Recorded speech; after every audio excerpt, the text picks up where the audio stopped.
Hello प्यारे बच्चों, नवोदय की क्लास में एक बार फिर आपका स्वागत है। आज का जो हमारा टॉपिक है वह बच्चों महत्वपूर्ण समानार्थी एवं पर्यायवाची शब्द। देखो बच्चों, समानार्थी और पर्यायवाची शब्द होते क्या हैं। जैसे मैं कहूँ कि किसी बच्चे का नाम राकेश है, उसका विद्यालय में नाम क्या है, राकेश, और घर में उसको हम राजू बोलते हैं, या फिर हम उसको राजू को आर के भी बोल सकते हैं, राकेश कुमार, या आर के भी बोल सकते हैं। तो इस बच्चे के राकेश के कितने नाम हो गए।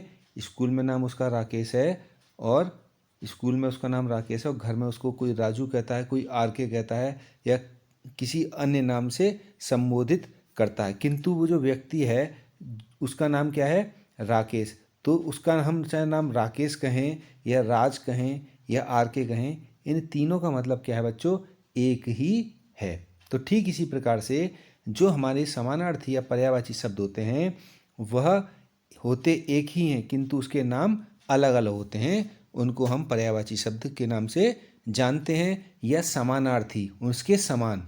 ठीक है, तो हम शुरू करते हैं।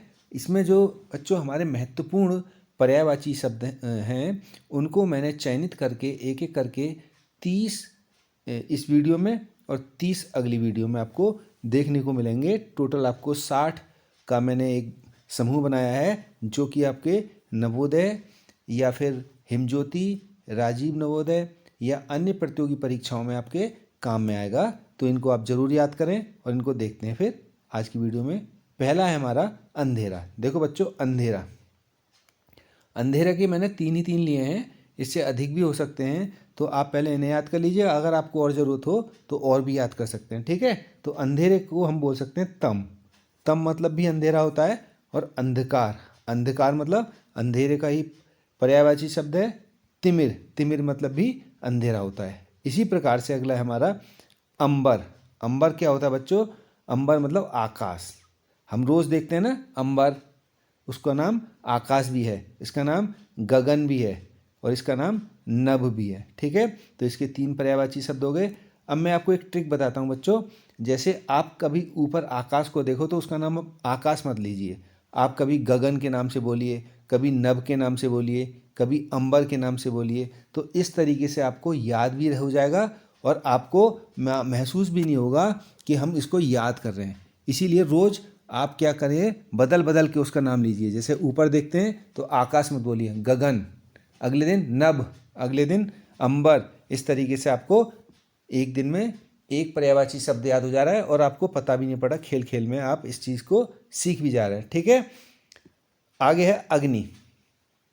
अग्नि का मतलब होता है बच्चों आग, या पावक, या अनल। ठीक है, तो इस तरीके से आपको याद करने हैं कि आप जो है उनके पर्यायवाची भी याद कर ले रहे हैं, और आपको पता भी नहीं पड़ रहा कि आप जैसे अभी जाड़ा चल रहा है तो जाड़े में हम देखो आग, आग को क्या करते हैं, अपने हाथ से हाथों को गर्म कर देना आग के ऊपर, तो उसका नाम लिया करो अग्नि। अग्नि को हम क्या कर रहे हैं, आग भी बोल रहे हैं ना। पावक भी बोला करो उसको, उसको अनल भी बोलो, और भी इसके नाम है, उन नामों से संबोधित करो। केवल एक नाम से मत जानो उसको, उसके 4-5 नाम जब आप बार बार दोहराओगे तो आपको उसके नाम याद हो जाएंगे। ठीक है, ऐसे ही देखो अतिथि। अतिथि कौन होता है आपका, जैसे अतिथि का मतलब होता है बच्चों मेहमान। आपके घर में मान लिया चाचा आते हैं या ताऊ आते हैं या कोई बाहर से कोई अन्य व्यक्ति आता है, तो वो क्या होते हैं, आपके मेहमान होते हैं। ठीक है, होते तो वो घर के ही लोग हैं, जैसे चाचा हैं तो घर के लोग, मगर जब वो बाहर से आते हैं तो हम उनको क्या बोलते हैं, मेहमान आए हमारे। ठीक है, मेहमान में कौन हो सकते हैं, चाचा हो सकता है, बुआ हो सकती है, या आपके कोई पड़ोस में उस आपका रिश्तेदार हो सकता है, तो वो सब मेहमान होते हैं। उनका नाम अभ्यागत भी बोल सकते हैं उसे, या पाहुन भी बोल सकते हैं, पहाड़ी में ज़्यादातर पाहुन भी बोलते हैं। ठीक है, तो इस तरीके से आप जब नाम याद करोगे तो आपको, मुझे विश्वास है कि एक भी आपका पर्यायवाची शब्द गलत नहीं होगा। ठीक है, जितना आप डेली यूज़ में मतलब प्रयोग करोगे, डेली प्रयोग करोगे, प्रतिदिन उनका प्रयोग करोगे, तो आपको निश्चित ही वो चीज़ें याद हो जानी है। खेल खेल में आप कब सीख जाओगे आपको खुद नहीं पता पड़ेगा। ठीक है, अगला पढ़ते हैं हम। अतिथि के बाद है बच्चों अश्व। अश्व को हम क्या बोलते हैं, और घोड़ा। घोड़ा, तुरंग और घोटक, ये उसके 3 नाम हैं। ऐसी असत्य, असत्य मतलब होता है झूठ या गलत या खंडित। खंडित मतलब होता है झूठ से ही मतलब है, ठीक है। ऐसे ही आँख, अब देखो रोज हम आँख का प्रयोग करते हैं, आँख बंद कर रहे हैं ना, देखो सर उसने आंखें बंद कर रखी हैं, सर देखो उसने लोचन बंद कर रखे हैं, ठीक है। सर मयंक के नयन तो बहुत ही सुंदर हैं, ठीक है। तो इस तरीके से आप जब बार बार उन शब्दों का अपने वाक्यों में प्रयोग करोगे तो आपको जल्दी से याद हो जाएंगे और आपको अलग से याद करने की भी आवश्यकता नहीं होगी। जैसे सर उसके नेत्र तो बहुत ही बड़े हैं, नेत्र मतलब आँख, नयन मतलब आँख, लोचन मतलब आँख। इस तरीके से आप याद करने का प्रयास कीजिए बच्चों, तो आपको जल्दी याद होगा, खेल खेल में याद होगा और आप जल्दी सीख भी पाओगे और उनको भूलोगे भी नहीं। ऐसे ही अगला शब्द है हमारा आभूषण। आभूषण को हम बच्चों क्या बोलते हैं? अलंकार, ठीक है। अलंकार या भूषण या गहना। अब जैसे मम्मी आपकी चूड़ी पहनती है, ठीक है, तो मम्मी आपने तो बहुत अच्छी अलंकार पहन रखे हैं, है ना। चूड़ी को हम वैसे तो चूड़ी बोलते हैं मगर वो आभूषण के रूप में है।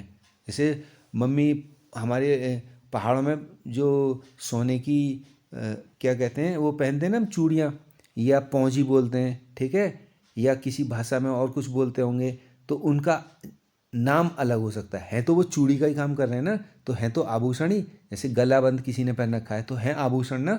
तो इस तरीके से आप उसके जब नाम अलग अलग हैं तो आभूषण के भी नाम बच्चों जैसे अलग अलग होते हैं, तो आप आभूषण के भी हम नामों को अलग अलग कर सकते हैं। जैसे अलंकार है, भूषण है, गहना है, ठीक है, अलग अलग आपको उसका प्रयोग कीजिए। अब देखिए अगला है ईर्ष्या। ईर्ष्या का मतलब होता है जलन, ठीक है। अब जलन, आगे कुढ़न और ढाह, तो इन शब्दों का आप यूज करो अपने दैनिक जीवन में। ईर्ष्या, जैसे वह मुझसे ईर्ष्या करती है, वह मुझसे जलन करती है, वह मुझसे कुढ़न करती है, वह मेरे से डाह करती है। इस तरीके से शब्दों में भी प्रयोग करने का प्रयास करेंगे तो आपको जल्दी याद होंगे ऐसे शब्द। आ गया बच्चों उपहास। उपहास को बोलते हैं परिहास, ठीक है, या मजाक या खिल्ली, ठीक है। ऐसी आगे ऋतु, ऋतु, मौसम या मासिक धर्म।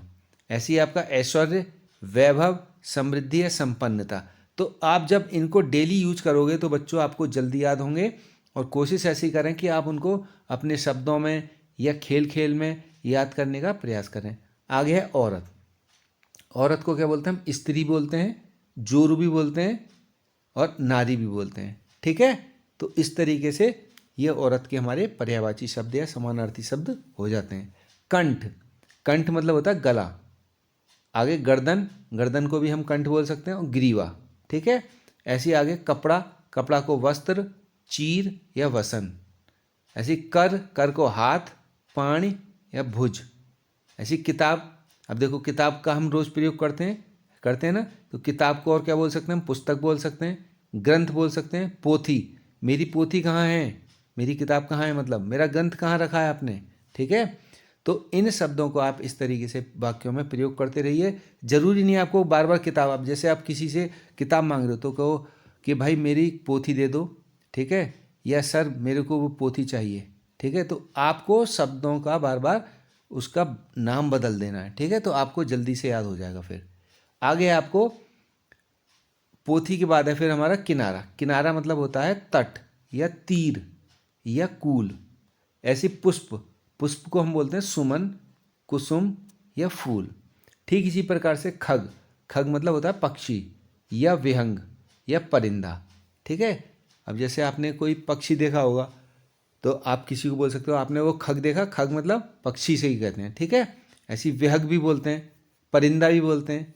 ऐसी खेल के पर्यायवाची, अब देखो हम रोज खेल खेलते हैं ना, चलिए आपने नाम सुना होगा क्रीड़ा स्थल। क्रीड़ा स्थल मतलब जहाँ खेल का मैदान होता है, ठीक है। केली, केली। करतब, करतब मतलब खेल। खौफ, खौफ मतलब क्या होता है? भय या डर या आतंक, ठीक है। ऐसी गंगा, गंगा को हम बोलते हैं देव नदी या भागीरथी या सुरसरिता। ऐसी गधा, गधा को क्या बोलते हैं? खर, गर्दभ और धूसर। ये किसके पर्यायवाची हैं? गधा के, ठीक है। आगे है गर्मी। गर्मी को हम क्या बोलते हैं? ताप या ऊष्मा या ग्रीष्म, ठीक है। ऐसी पहाड़, पहाड़ को क्या बोलते हैं? गिरि, मेरु या शैल। घर, घर को क्या बोलते हैं? गृह, आवास या सदन, ठीक है। ऐसी गेहूं, गेहूं को क्या बोलते हैं हम? कनक, गोधूम या गंधुम। चंद्रमा को क्या बोलते हैं हम? ऐसी शशांक, सुधांशु या शशि। और जंगल को क्या बोलते हैं, ये इंपॉर्टेंट है दोनों, जंगल और चंद्रमा। वन कानन और विपिन। तो ये बच्चों बहुत ही महत्वपूर्ण आपके 30 पर्यायवाची शब्द थे जिनका मैं एक कंपाइल करके आपके सामने लाया हूँ। आई होप आपको ये वीडियो पसंद आई होगी। और साथ ही साथ आपको इसमें एक नया शब्द देता हूँ मैं आपको, हाथी। आपको हाथी के पर्यायवाची शब्द बताने हैं और अगली वीडियो में हम देखेंगे किस बच्चे के हाथी जो है पर्यायवाची जो है हाथी उसका सही जवाब दिया है। तो आपको हाथी के जो पर्यायवाची हैं कम से कम 2 पर्यायवाची अवश्य लिखें ताकि मैं समझ सकूं कि आप भी पढ़ाई कर रहे हैं और आपको पर्यायवाची शब्द याद हैं। कमेंट में ज़रूर लिखें हाथी के पर्यायवाची शब्द। Thank you for watching.